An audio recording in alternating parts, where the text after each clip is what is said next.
Mechanical engineering म्हटलं की आजही बऱ्याच जणांच्या डोळ्यासमोर गिअर्स, स्पॅनर्स आणि वर्कशॉप्स येतात. पण आजचा मेकॅनिकल इंजिनियर एआय, रोबोटिक्स आणि रिन्युएबल एनर्जीवर देखील काम करतो. So let us decode what mechanical engineering actually offers. जर तुम्हाला मशीन कशा काम करतात किंवा कशा डिझाईन केल्या जातात यामध्ये थ्रिल वाटत असेल तर मेकॅनिकल इंजिनिअरिंग तुमच्यासाठीच आहे. ही jack of all trades branch आहे. यामध्ये design, production, robotics, thermal, aerodynamics सगळं शिकावं लागतं. मेकॅनिकल इंजिनिअरिंग ही ब्रांच अप्लाइड मेकॅनिक्स म्हणजे फिजिक्सचं एक्सटेन्शन आहे असं म्हणता येईल.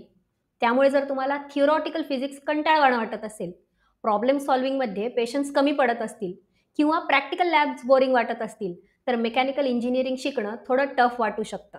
स्ट्रॉंग मॅथ्स आणि फिजिक्सचा बेस, डिझाईन आणि व्हिज्युअलायझेशनचं स्किल, लॉजिकल रिझनिंग आणि curiosity about how things move हे आवश्यक असणारे skills. AutoCAD, Python, SolidWorks, simulation tools आणि आता जनरेटिव्ह एआय हे सॉफ्टवेअर स्किल्स गेम चेंजर आहेत. मेकॅनिकल इंजिनिअरिंग ही भारतातील सगळ्यात जुनी आणि पॉप्युलर इंजिनिअरिंग ब्रांच आहे. IITs, NITs, bits, COEP Pune, VIT, SRM, MIT, WPU ही महाराष्ट्रात सर्रास माहिती असलेली कॉलेजेस. दरवर्षी साधारण 3 लाख सीट्स असतात. यापैकी मुलामुलींचा रेशो 85 to 50% असा आहे. Thermodynamics, fluid mechanics, machine design, strength of materials, theory of machines, manufacturing and robotics हे कोर सब्जेक्ट्स असतात. ही ब्रांच थोडी कॉन्सेप्ट हेवी आहे. यासाठी मॅथ्स आणि फिजिक्स दोन्ही इक्वली स्ट्रॉंग लागतात. मेकॅट्रॉनिक्स, ऑटोमोटिव्ह, एरोस्पेस, इंडस्ट्रियल आणि रोबोटिक्स हे मेकॅनिकल इंजिनिअरिंगच्या अलाइड ब्रांचेस किंवा ॲडव्हान्स व्हर्जन्स म्हणता येतील. Design engineer, production engineer, maintenance engineer, CAD analyst, supply chain engineer हे टिपिकल जॉब्स असतात.